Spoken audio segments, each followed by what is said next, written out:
A palavra do Senhor no Evangelho de Marcos, capítulo 4. Evangelho de Marcos, capítulo 4. É um texto muito conhecido. Nós vamos meditar a partir do verso de número 35.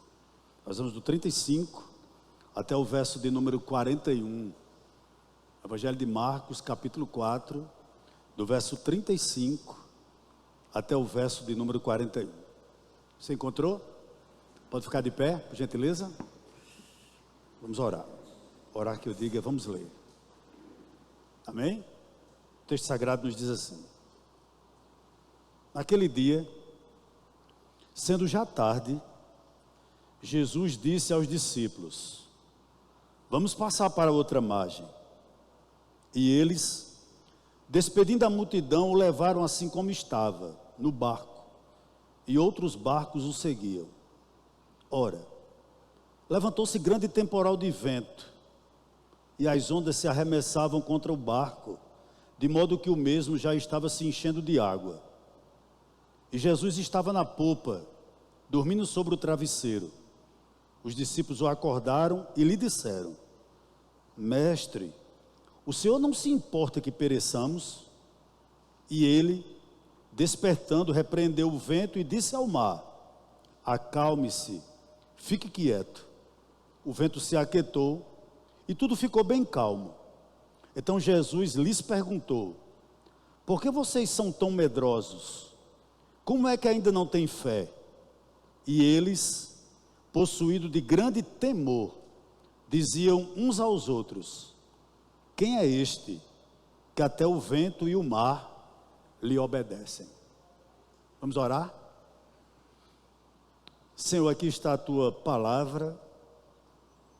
Como nós somos gratos a ti, Senhor, porque durante todo esse dia tu tem vindo ao nosso encontro e falado ao nosso coração. Mais uma vez, pela tua graça e bondade, Senhor, faz isso agora nesse momento. Ilumina a nossa mente, prepara o coração dos que aqui estão, também daqueles que nos acompanham de forma remota, que no final dessa exposição, Senhor, teu nome seja glorificado e nós possamos dimensionar quão poderoso tu és. Essa é a nossa oração nessa noite. Gratos a ti, em nome de Jesus. Amém. Os irmãos podem sentar. Esse texto, ele é um texto que é muito familiar a todos nós. E possivelmente você já ouviu alguma meditação nesse texto. Esse texto ele foi até, serviu até de inspiração para alguns louvores, né? E ele é um texto que normalmente, logo que nós nos convertemos, nós, digamos assim, nos aventuramos a pregá-lo. Porque ele é um texto de divisões fáceis, né? E de lições também, aparentemente muito tranquilas, para nós tirarmos, quando a gente olha para um texto como esse. Contudo, eu gostaria de destacar algumas coisas aqui nessa noite. Por favor, olhe primeiramente para o verso número 35, e nós vamos reler. O texto sagrado diz o seguinte: naquele dia, sendo já tarde, Jesus disse aos discípulos: vamos passar para outra margem. Irmãos, na nossa agenda, a gente entende que nós só passamos por dificuldade quando nós estamos em pecado. É comum, né? E é também consequência de pecado nós sofrermos. Mas quando eu olho para esse texto, eu me fiz duas perguntas nesse verso 35. E a primeira pergunta foi a seguinte: de quem foi a ideia de passar para outra margem? De quem? Não foi dos discípulos. Quem teve a ideia de passar para o outro lado foi Cristo. Foi o próprio Cristo que compeliu os discípulos a irem e atravessarem aquele mar da Galileia, que na realidade não era um mar. Ele recebe esse nome de mar pela dimensão que ele tem. Na realidade ele é um lago de água doce, com 13 quilômetros de largura, com 21 de comprimento. Por essa razão, pelas dimensões gigantescas que esse lago tem, ele recebe o nome de Mar da Galileia. Mas em si ele não é um mar. certo? Interessante, a ideia foi de Cristo. Logo, você tem de concordar comigo que se eles não passassem, ou não fizessem aquela travessia, eles não tinham enfrentado essa tempestade. Não é verdade? É verdade. Porque tem tempestades que nós não agendamos, mas nós temos de vivenciá-las. E por outro lado, tem tempestades, por conta da nossa desobediência, nós a enfrentamos. Foi o caso de Jonas, por exemplo. Jonas estava se escondendo de Deus e teve que enfrentar aquela dificuldade por ser um rebelde, mas não era o caso aqui. E por que eu digo que não era o caso aqui? E aqui vai minha segunda pergunta. Se a primeira foi de quem foi a ideia para passar ao outro lado, a segunda pergunta que eu fiz a esse texto foi o seguinte: com quem Jesus falou? Com quem Jesus falou? E óbvio que com os seus discípulos. Agora um detalhe: esses homens haviam passado todo o dia ao lado de Cristo. E durante esse dia, eles estavam não vagabundando, mas eles estavam empenhados em difundir o reino de Deus. Eles estavam fazendo a obra de Deus. Eles haviam, lembram, abandonado tudo para seguir a Cristo. E mais, eles estavam ouvindo o que Jesus dizia e obedecendo. Então o que é que a gente aprende aqui? Que esse público, possivelmente esses 12 apóstolos, que Jesus estava com ele, eles não eram uma comunidade de desobedientes, pelo contrário, tratavam-se de pessoas obedientes. E aqui vai uma primeira lição para nós nessa noite. Mesmo nós sendo obedientes, mesmo nós nos envolvendo com a obra de Deus, existirá adversidades, existirá crises, que são inevitáveis na nossa vida, que nós teremos que enfrentá-las. Há pessoas que é bem verdade que procuram tempestades, mas não era o caso aqui. A tempestade chegou, e chegou de uma forma muito violenta, e mesmo obedientes, mesmo cristãos, mesmo servindo a Cristo, mesmo ouvindo a sua voz, eles tiveram que passar por essa situação. Olhe para o verso 36. E o verso 36, o escritor sagrado Marcos nos diz assim: e eles, ou seja, os discípulos, despedindo a multidão, o levaram assim como estava no barco, e outros barcos o seguiam. Um detalhe aqui que eu gostaria de destacar. Nesse verso nos é informado que os discípulos despedem a multidão. Embora, evidentemente, o verso também nos diz que algumas pessoas da multidão se aventuraram a entrar em outros barcos e seguir aquele barco. Mas um detalhe interessante: a Bíblia se cala totalmente com relação a esses outros barcos. Ela não fala sobre os barcos, ela não sabe o que aconteceu. Creio eu, e posso conjecturar dessa maneira, que nada de relevante, por exemplo, nenhum barco virou, nenhuma pessoa morreu, nenhuma pessoa perdeu a vida, e a Bíblia não faz registro disso, exatamente por isso, embora eles tenham enfrentado a tempestade também, mas a Bíblia simplesmente se cala com relação a esses barcos. Por quê? Eu vou tentar lhe responder aqui nessa noite. Jesus estava em um barco específico, e Jesus estava falando, ou falou, apenas com os tripulantes de um barco apenas. O que é que eu aprendo aqui? Há coisas que Cristo só trata com a sua igreja. Há coisas que Cristo só trata com cristão. E aqui está o caso. Entenda uma coisa aqui nessa noite, por gentileza. Nas tempestades da vida, só, irmãos, quem tem a lhe ensinar é Cristo. Via de regra, e pode prestar atenção, sempre que a multidão está presente, ela atrapalha. Foi o caso de Zaqueu, louco para ver Cristo, mas a multidão o atrapalhava. Foi o caso da mulher cananeia, que a própria multidão disse: despede, né? Os discípulos também disseram, mas a multidão atrapalhava ela de chegar até Cristo. Foi o caso da mulher do fluxo de sangue, louca para tocar em Cristo, mas a Bíblia é clara que diz que a multidão atrapalhava ela, fazia com que ela tivesse dificuldade em chegar. Então, via de regra, a multidão sempre nos atrapalha. Interessante aqui que Jesus estava em particular, entre aspas, com a sua igreja. Por que eu digo entre aspas? Porque a igreja só foi fundada após o Pentecostes. Mas aqui a gente pode dizer que de uma certa forma estava a igreja reunida com o Senhor. E interessante que esses barcos, eles seguiam a Jesus, né? E deixa eu lhe dar um conselho aqui nessa noite. É muito melhor para todos nós estarmos no barco com Jesus, o caminho estreito, o barco que está balançando, do que nós estarmos no barco com a multidão.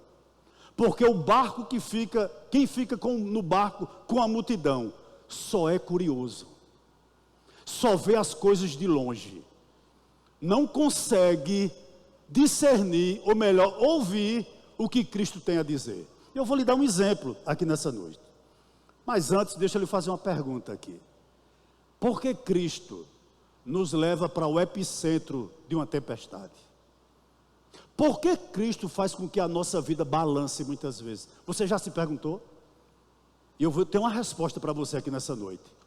Não é para lhe maltratar, mas é para lhe ensinar.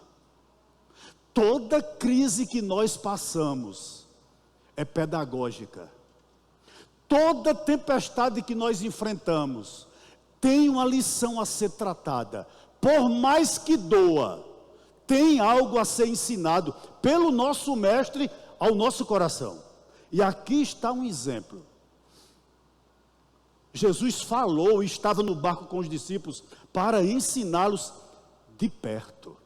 E me permita um parênteses aqui nessa noite. Por que de perto? Porque só aprende acerca de Cristo e só aprende de Cristo quem está perto dele. Só aprende de Cristo e acerca de Cristo quem se relaciona com ele. Vamos a um exemplo. Nesse mesmo evangelho, no capítulo 5, a Bíblia vai relatar, na altura do verso 24, por ali, a história de um chefe da sinagoga. O nome dele era Jairo. Jairo era um religioso, servia na sinagoga. Era Jairo quem escolhia quem pregava. Era Jairo quem escolhia quem cantava. Era Jairo que abria e fechava a sinagoga. Contudo, Jairo não tinha uma experiência real com Cristo. E o que Cristo faz? Lança um espinho no ninho. Que espinho era esse? A coisa que ele mais amava, possivelmente. Uma filhinha de 12 anos é acometida de uma enfermidade. Na hora que Jairo sabe disso, Jairo corre até Jesus. Detalhe, um chefe da sinagoga rico jamais poderia correr. Mas ele não só simplesmente corre, ele corre e se ajoelha. E pede para Cristo ir até a casa dele, e Cristo vai. No inteirinho dessa caminhada, uma mulher, entre aspas, atrapalha, entra no meio. Na verdade, Jesus a cura. E interessante que quando Jairo está no fervor, dizendo assim, ele vai na minha casa, chega algumas pessoas da casa de Jairo e diz o quê? Não incomode mais o mestre, pois a tua filhinha o quê? Já morreu. Se Jairo tivesse na multidão, Jesus não tinha chegado no ouvido de Jairo e dito o seguinte: não tema, Jairo, creia somente. Mas por estar perto de Jesus, ligado a ele, bem juntinho, aprendendo sobre ele e dele, Jesus no ouvido de Jairo disse o seguinte: Jairo, não temas, creia somente. Querido, só escuta essa voz quem se relaciona com ele. Só escuta essa voz quem está perto dele. E os discípulos aqui estavam. Vá para o verso 37, por gentileza. Olha o que o texto sagrado nos diz. Ora, levantou-se grande temporal de vento, e as ondas se arremessavam contra o barco, de modo que o mesmo já estava se enchendo do quê? De água. Pare um pouquinho aqui, por gentileza. Deixa eu lhe fazer uma pergunta aqui, e eu vou respondê-la. Como são as tempestades da vida? Como são as tempestades da vida? O verso 37 narra para a gente. Primeiro, elas são inesperadas. Inesperadas. Geralmente ela nos colhe de surpresa. E via de regra ela nos deixa profundamente abalados. Então as tempestades da vida, elas são inesperadas. Em outras palavras, elas não avisam. Elas não mandam recado. Elas simplesmente chegam e se instalam. Veja bem. É tipo assim. Você recebe a notícia de um acidente com um ente querido seu. Você vai para o médico de uma forma despretensiosa ao seu familiar e abre o diagnóstico médico. E é dito que você está com uma doença ou enfermidade mortal. Muitas vezes é um casamento que você apostou todas as suas fichas. E ele se abala através de uma traição. Está vendo como as tempestades são inesperadas? É algo que você não programa, é algo que você não agenda, mas de repente está na sua porta. E interessante, por serem inesperadas, muitas vezes elas tiram o nosso chão. Mas elas não só são inesperadas, elas também são perigosas. O texto nos diz aqui no verso de número 37, que o barco já estava enchendo de água, a ponto de afundar. As ondas o arremessavam para um lado e para o outro. E o barco estava a ponto, irmãos, de afogar-se, de afundar-se, perdão. Assim são as tempestades da vida. Elas não só são inesperadas, elas são também perigosas. Por quê, pastor? Porque elas chegam de uma forma tão intensa, que ela coloca no chão aquilo que nós levamos anos para construir. As tempestades são dessa maneira. É um sonho que você tinha tanto, que de repente se torna num pesadelo. É muitas vezes um filho ou uma filha que você cria com tanto carinho. Ora por ela, ora por ele, educa-o. Mas de repente você recebe uma má notícia acerca daquela pessoa que você colocou, digamos assim, toda a sua aposta nela. E ela está hoje trazendo perigo para você. Outro detalhe, e aqui talvez seja o mais sério. As tempestades da vida não são administráveis. Irmãos, como é triste você saber que uma situação não depende de você. Que você não tem o domínio para consertar, para controlar, para administrar a tempestade que chega na sua vida. Deixa eu lhe fazer um lembrete aqui nessa noite.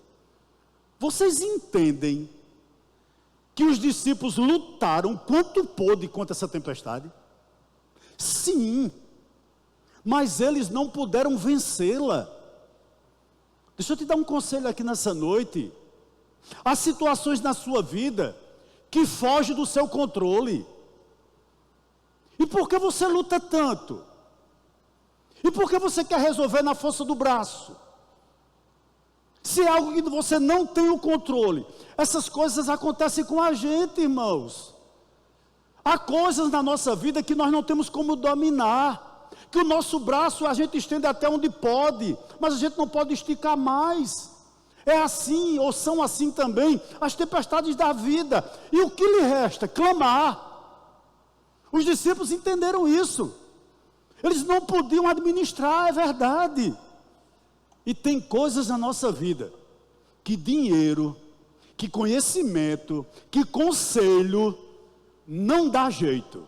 Só uma intervenção divina. Deixa eu dizer algo aqui a você nessa noite. Clame. Clame. Porque quando as coisas fogem do nosso controle, elas continuam no controle daquele que é todo poderoso. Os discípulos tinham que entender isso. E eles tiveram que entender isso da maneira mais difícil que tinha, passando por uma tempestade. Então as tempestades são inesperadas, elas são não administráveis, elas são perigosas, mas elas também são surpreendentes. Surpreendentes. E por que eu digo isso? Olhe, ainda hoje, há momentos que as maiores crises que nós vivemos, que as maiores tempestades que nós enfrentamos, nos vêm de lugares que nós nos sentimos seguros. Sabia disso? As maiores crises que a gente encontra, ou enfrenta, vêm de lugares onde a gente se sente seguro. E por que eu digo que esse lugar, o Mar da Galileia, era seguro para os discípulos? Eu vou lhe dizer por quê. Esse mar, ele era conhecido palmo por palmo, por pelo menos 4 discípulos. Eu gostaria de lhe lembrar que Pedro, que André, que Tiago e que João, eles eram pescadores profissionais. Eles tiravam o sustento da família deles daquele mar. O ganha-pão deles era ali, era o habitat natural daqueles discípulos. Eles viveram ali, eles conheciam cada palmo ali, eles sabiam a hora que a tempestade vinha, eles sabiam onde tinha peixe, sabiam onde não tinha peixe, sabiam onde era profundo, eles conheciam, irmãos, cada centímetro daquele mar da Galileia. Mas interessante, aquilo que era tão conhecido para eles, tornou-se o quê? Um monstro indomável. Oh, meus amados irmãos, quantas vezes a gente não está num lugar seguro, por exemplo, num emprego, e a gente diz, aqui eu só saio quando morrer, e de repente você recebe a notícia que você vai ser demitido. Quantas vezes você põe a sua esperança, a sua expectativa na sua família, e não há nada de errado com isso, mas alguém no seio da família se levanta contra você. Eu lhe pergunto, família é lugar seguro? Sim. Trabalho é lugar aparente seguro? Sim.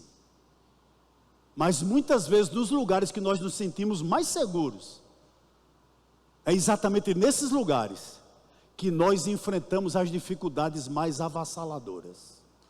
Está aqui esses discípulos enfrentando isso. Aí me ocorre agora uma pergunta na minha mente.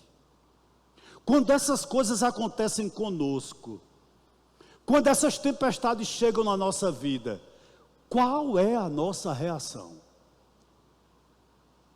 Você diz, oh aleluia, perde o emprego, glória a Deus, é assim? Não. Você começa a se questionar.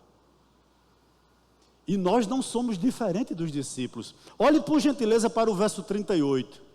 São perguntas que só acontecem na crise. Olha bem. E Jesus estava na popa, dormindo sobre o travesseiro. Os discípulos o acordaram e lhe disseram, Mestre, o Senhor não se importa que pereçamos? Eu lhe pergunto, nós não somos assim? Somos. Essas perguntas que nós fazemos, esses questionamentos que nós fazemos, queridos, só são motivados ou gerados na hora da crise. A gente começa a questionar a Deus, Senhor, por que eu? Eu que sou tão fiel, eu que sou tão dedicado, eu que sou crente, Senhor, eu tenho 30 anos de crente, por que eu? Por que minha família? Por que eu? Nós nos questionamos, irmãos, quando a tempestade da vida começa a sepultar as nossas esperanças. Interessante, né? Esse grito revela, sabe o quê? A nossa humanidade. O medo que nós temos quando é gerado pelas crises. Deixe-me lhe dizer algo aqui. Quantas vezes, nos mares revoltos da vida, olhando para a força dos ventos, que são contrários, nós, irmãos, não encharcamos a nossa alma de medo. Sim. E nesses momentos, nós começamos a reclamar, em vez de descansar. Deixa eu te dizer algo aqui nessa noite, como Deus é maravilhoso. Marcos nos dá uma informação muito importante desse verso 38, porque ele diz que Jesus está dormindo sobre um travesseiro. Por que ele dá essa informação a gente? Para nos lembrar que ele é 100% Deus, mas ele também é 100% homem. E ele sendo 100% homem, ele sabe como eu e você, nós nos comportamos no momento das crises. Em outras palavras, o Salvador, o Deus Todo-Poderoso, ele sabe que nós somos pó. Ele sabe que nós somos pó. Que maravilhoso isso, queridos. Mas mais uma coisa aqui, esse grito também revela uma certa fé, porém deficiente. Por que deficiente, pastor? Vou lhe dizer por quê. Porque eles não descansaram nas palavras de Cristo. Foi ou não foi? Jesus não disse o seguinte: passemos e afoguemos no meio do mar. Não. Jesus disse a eles o seguinte: passemos para outra margem. Deixa eu te dizer algo aqui a você nessa noite. Todo deserto tem um fim. O barco pode até balançar, mas a passagem nossa é garantida por aquele que nos chamou. E mais, ela é segura. Louvado seja o nome do nosso Deus por isso. Segundo lugar, porque essa fé, irmãos, era deficiente, embora houvesse fé, porque eles não se contentaram em ter Jesus com ele. Isso parecia insuficiente. Deixa eu te dizer algo aqui nessa noite.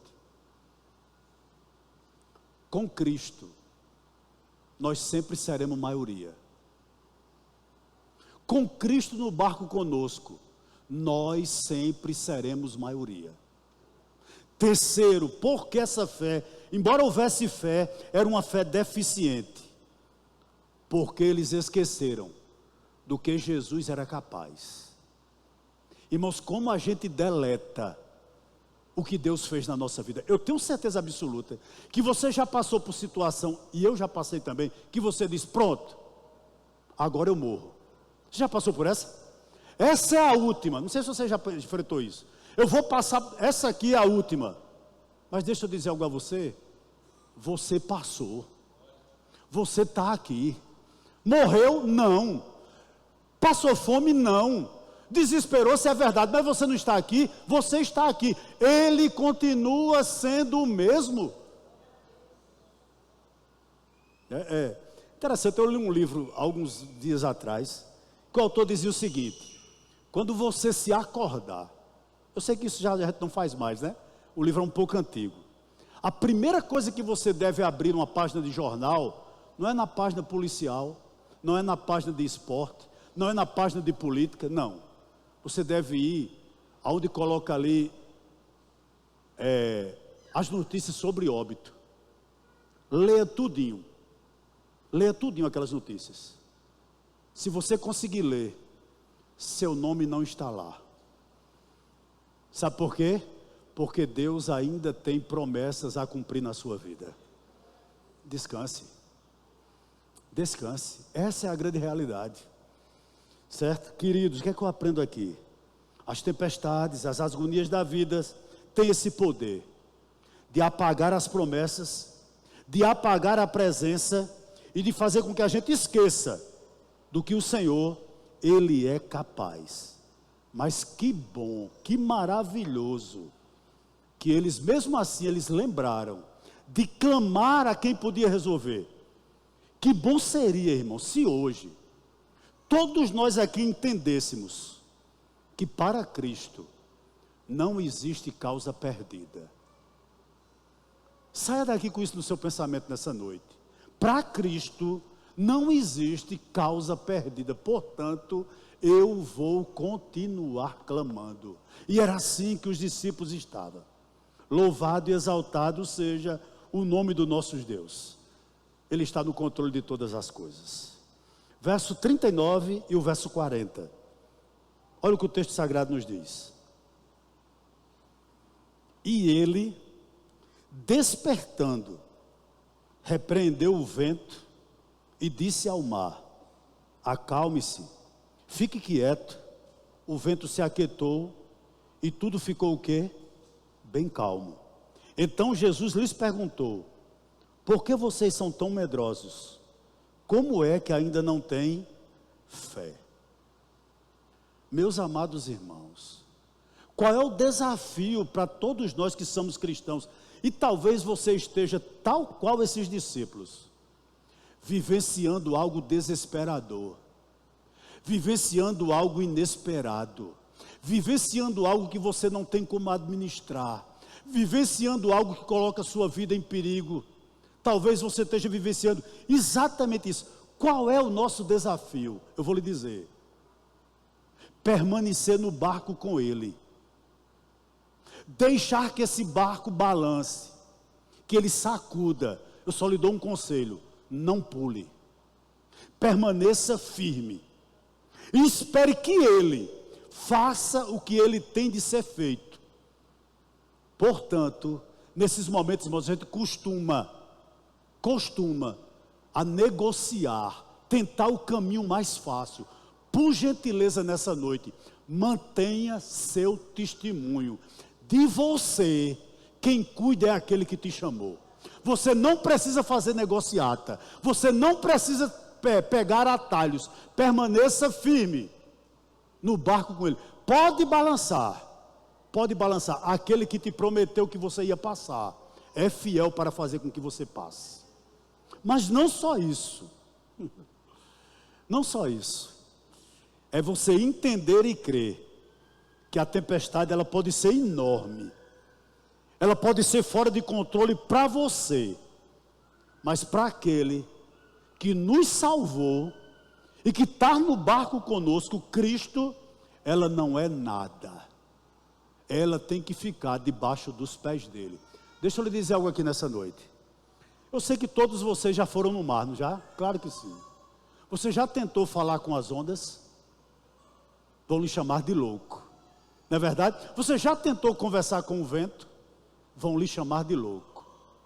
Mas o vento e o mar, ele obedecem àquele que é o nosso Senhor.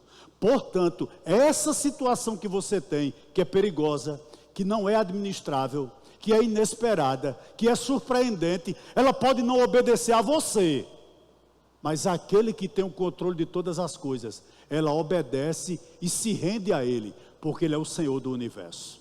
Portanto, nessa noite descanse nessa noite. Verso 40, olhe para ele por gentileza. Olha o que o verso 40 nos diz. Então Jesus lhes perguntou: por que vocês são tão medrosos? Como é que ainda não tem o quê? Fé. Irmãos, normalmente, quando nós estamos assim, ou seja, no meio de uma crise, geralmente Deus fala. Como é bom. Deixa eu dizer algo aqui a você. Quando Deus não fala com a tempestade, primeiro, Deus fala conosco. Eu vou lhe dizer por quê. Sabe por quê? As maiores tempestades que nós enfrentamos, às vezes, não está fora de nós. As maiores tempestades que nós enfrentamos, muitas vezes, está dentro de nós. E tem nome. Chama-se medo e incredulidade.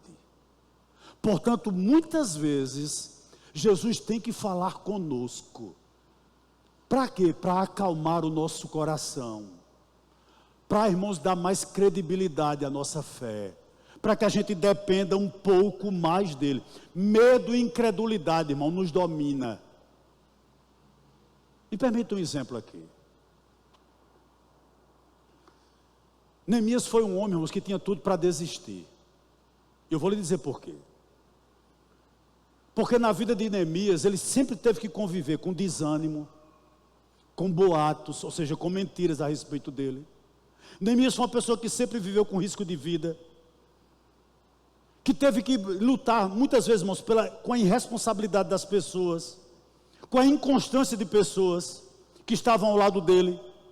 pela falta de compromisso de alguns. Neemias foi alguém que, irmãos, teve que lutar com a falta de testemunho de outros. Muitas vezes ele teve que lutar com falsos religiosos. E interessante que tem um momento na vida de Neemias, no capítulo 6, verso 9, que ele diz algo interessante.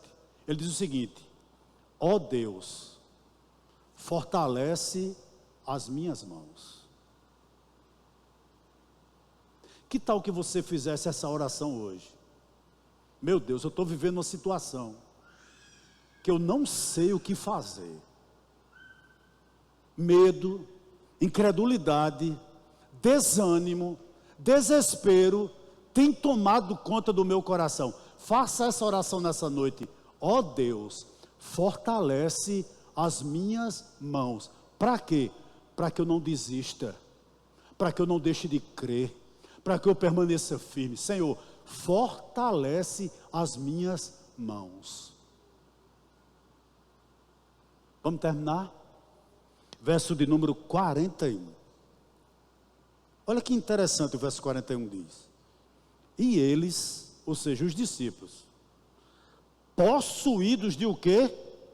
De grande temor, diziam uns aos outros: quem é este, que até o vento e o mar lhe obedecem? No início, eles estavam temendo quem?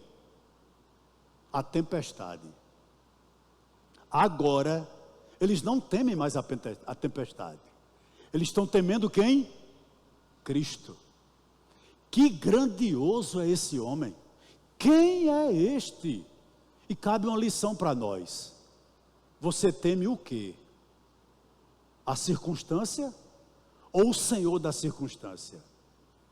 A Bíblia nos diz que maior é aquele que está em nós do que aquele que está no mundo. Portanto, não tema a circunstância.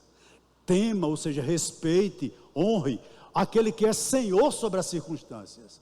Mas olha que pergunta interessante os discípulos fazem: quem é este que até o vento e o mar lhe obedecem? Queridos, interessante, sabe? A melhor maneira de explicar algo completo, vou repetir, a melhor maneira de explicar algo completo não é por meio de palavras, não é, mas de figuras e de imagens. Você sabia disso? Interessante que nós vivemos no mundo das imagens hoje. E por que eu estou dizendo isso? Porque imagens, ela fala mais do que palavras. E Jesus, ele era um homem à frente do tempo dele. Por que eu digo isso? Quando ele quis tratar da influência da igreja no mundo, ele usou uma figura. Ele não fez um grande discurso. Ele disse que a influência do mundo, ele evocou uma figura, dizendo que a influência da igreja do mundo é correspondente ao sal e à luz. Quando Jesus quis falar sobre humildade, ele não citou nenhum filósofo grego, não. Ele mais uma vez faz uso de imagem e coloca uma criança no colo e diz: aquele que deseja entrar no reino de Deus, seja humilde como essa criança. E interessante que quando o mesmo Cristo, ele quis espelhar para o mundo quem ele era, sabe o que ele disse? Ele disse o seguinte, e é esse o questionamento dos discípulos: quem é este que até o vento e o mar lhe obedecem? E Jesus respondeu quem ele é. Sabe o que ele diz a mim e a você nessa noite? Eu sou o grande eu sou. Eu sou o pré-existente. Eu sou aquele que não depende de nada para existir. Eu sou o soberano. E para mostrar ao homem quem ele era, Jesus fez o mesmo. Usou figuras. Por exemplo, João 6,35, ele disse: eu sou o pão da vida. Em outras palavras, só ele nos satisfaz. Nós somos, irmãos, levados a colocar a nossa esperança em coisa que tem prazo de validade. É ou não é? Há pessoas desesperadas porque estão envelhecendo. Não admite envelhecer. Uma ruga é o fim do mundo para essa pessoa. Nunca será satisfeita. Porque Jesus disse que Ele era o pão da vida. Só Ele nos satisfaz. Segundo, eles dizem em João 8,12: eu sou a luz do mundo. Em outras palavras, só Ele nos guia com segurança. Não há outro que nos guie com segurança. Jesus diz também que Ele é o quê? Em João 10,7: eu sou a porta das ovelhas. Nós só encontramos salvação nele. Não há outra pessoa que possa nos salvar. Ele é a porta. Louvado seja Deus, das ovelhas. Em João 10,11 ele diz: eu sou o bom pastor. Foi Ele que nos deu a vida dele, por amor a nós. Em João capítulo 11, 25 e 26 ele diz: eu sou a ressurreição e a vida. Ou seja, só Ele nos liberta da morte. Oh, irmãos, como a morte é cruel, né? Porque a morte separa a gente das pessoas que a gente ama e só deixa saudade. Agora imagine uma coisa, se Jesus não tivesse dito isso: eu sou a ressurreição e a vida. Ou seja, nós temos a esperança de que um dia nós nos encontraremos eternamente. Só o Evangelho traz isso para nós. Dentro das tempestades da vida, nós temos esperança sim. Mas ele diz também em João 14,6: eu sou o caminho, a verdade e a vida. Ou seja, só Ele nos reconcilia com Deus. Você era um estranho, meu querido. Você estava andando com os passos largos para o inferno. Mas ao Cristo lhe chamar, Ele lhe concedeu vida eterna. Ele é o caminho, Ele é a verdade, Ele é a vida. Só Ele pode nos conceder vida eterna. E por fim, em João capítulo 15, verso 1, ele diz o seguinte: eu sou a videira verdadeira. Deixa eu te dizer algo aqui nessa noite. Por que você está aqui hoje? Porque Ele é a videira verdadeira. O que é que eu estou querendo dizer? Só nele nós podemos frutificar.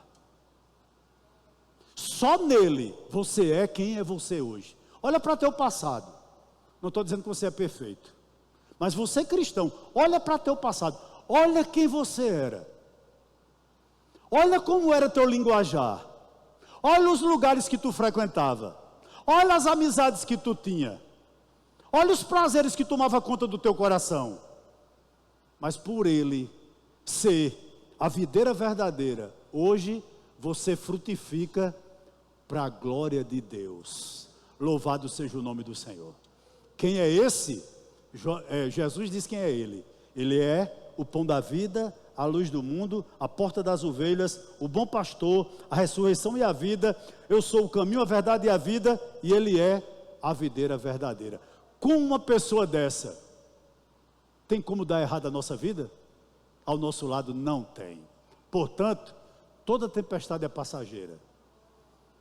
E deixa eu dizer algo aqui a você: quando você passar, que você chegar lá na outra margem, você vai tirar tanta lição, e você não será mais o mesmo. Você será mais moldado, você será mais lapidado, você é outra pessoa, né? Não peça tempestade, claro que a gente não vai pedir, mas se ela vier, entenda, é Deus querendo nos ensinar alguma coisa. Amém? Que Deus abençoe e possa, irmãos, falar o nosso coração.